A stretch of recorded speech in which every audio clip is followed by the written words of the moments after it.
उत्तराखंड की हरी भरी पहाड़ियों के बीच बसा एक छोटा सा गांव गुरेशा। यहाँ की वादियाँ जितनी सुंदर थी उतनी ही सीधे साधे यहाँ के लोग। गांव में बकरियां पालने वालों की भरमार थी। सुबह होते ही गांव वाले अपनी बकरियां लेकर पहाड़ी की ओर निकल जाते और शाम को लौटते। इस गांव में एक 14 साल का लड़का था, गप्पू। नाम भले ही गप्पू था मगर कामों में बड़ा नटखट था। उसे झूठ बोलने की आदत सी लग गई थी और वो भी मजे लेने के लिए। गप्पू रोज कुछ न कुछ नया झूठ बोलता। कभी कहता पेड़ से सोने की बूंद गिर रही थी, तो कभी कल मैंने पहाड़ पर उगता हुआ सूरज पकड़ लिया। गांव वाले शुरू में हंसते थे पर अब तंग आ चुके थे। गप्पू को उसकी माँ ने समझाया, बेटा तू अब बड़ा हो रहा है, जिम्मेदारी समझ, कल से तो बकरियां चराने जाएगा। गप्पू खुश हुआ, वाह पहाड़, बकरियां और मेरी मस्ती। अगले दिन वो बकरियां लेकर जंगल की ओर निकल पड़ा। पहाड़ की चोटी पर बैठा, मुंह में सीटी और हाथ में लकड़ी। गप्पू का मन मचल गया। तभी उसके दिमाग में एक शरारती ख्याल आया। उसने चिल्लाना शुरू किया, शेर आया, जल्दी आओ। गांव वाले दौड़ते हुए आए। जब पहुँचे तो देखा गप्पू हंसी रोकते रोकते लोटपोट हो रहा था। अरे गप्पू, तूने तो डरा ही दिया। गप्पू बोला, मज़ा आया ना, एक नंबर का ड्रामा था ना। गांव वाले गुस्से में लौटे। बुजुर्ग चाचा ने कहा, ये लड़का नहीं सुधरेगा। 2 दिन बाद गप्पू को फिर वही मजा सूझी। फिर चिल्लाया, शेर आया, बकरियां खा जाएगा। इस बार गांव की औरतें भी दौड़ पड़ी। बच्चों ने चप्पल पहनने की भी फुर्सत ना ली। सभी दौड़ते हुए आए, लेकिन फिर वही गप्पू की ठहाकेदार हंसी।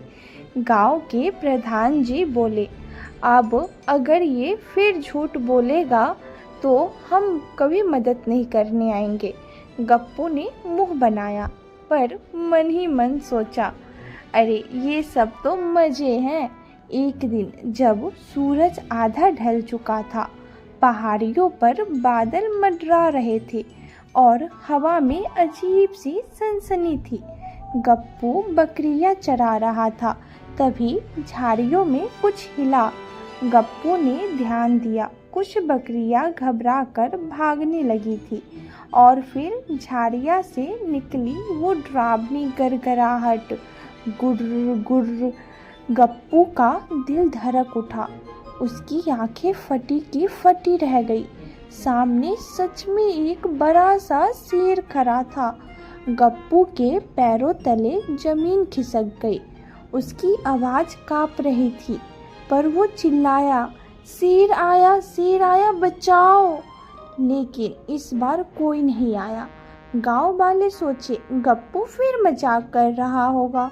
गप्पू ने फिर चिल्लाया, प्लीज़ इस बार सच में शेर है, मदद करो। गांव में बैठा बूढ़ा हरिया काका बोला, अब इस लड़के की आदत है, फालतू दौड़ के क्या फ़ायदा। शेर बकरियों की ओर बढ़ा। एक बकरी को पंजा मारने ही वाला था कि गप्पू ने हिम्मत दिखाई।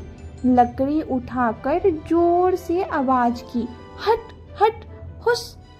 शेर कुछ देर रुका, गप्पू की आंखों में आंखें डाली और फिर दहाड़ता हुआ दूसरी ओर भाग गया। शायद शेर खुद डर गया या खाने को ज़्यादा बकरियां देखकर उलझन में था। गप्पू ने भागते हुए बकरियों को समेटा और पसीने पसीने हालत में गांव पहुंचा। बच गए भगवान के कृपा से। गांव पहुंचते ही गप्पू ने सबको कहानी सुनाई। पहले किसी को यकीन नहीं हुआ पर जब उसने बकरियों के गले में खरोच दिखाई और अपने हाथ में टूटी हुई लकड़ी, तो उसकी आंखें खुल गई। प्रधान जी बोले, हमें माफ़ करना बेटा, पर तू भी सुधर जा। गप्पू की आंखों में आंसू थे। माफ़ कर दो, अब कभी मजाक नहीं करूँगा। उस दिन के बाद गप्पू पूरी तरह बदल गया। अब वो बकरियाँ की देखभाल करता, समय पर लौटता और गांव के बच्चों को कहानियाँ सुनाता, लेकिन अब सच्ची और सिखाने वाली। वो सबको कहता, झूठ बोलना सिर्फ दूसरों का भरोसा नहीं तोड़ना, खुद की मुसीबत भी बना देता है। गांव वाले अब उस पर भरोसा करने लगे, यहाँ तक कि एक दिन गांव की सभी ने गप्पू को ईमानदार गडेरिया का सम्मान दिया। इस कहानी की सबसे बड़ी सीख यही है, झूठ चाहे कितना भी मज़ेदार क्यों ना हो, जब सच कहने की ज़रूरत पड़े तब कोई नहीं मानेगा। और यही गप्पू की ज़िंदगी की सबसे बड़ी सच्चाई बन गई। तो दोस्तों, कैसी लगी आज की कहानी? अगर कहानी अच्छी लगी हो तो लाइक, शेयर, सब्सक्राइब ज़रूर करें और हाँ, बेल आइकन दबाना बिल्कुल ना भूलें। धन्यवाद।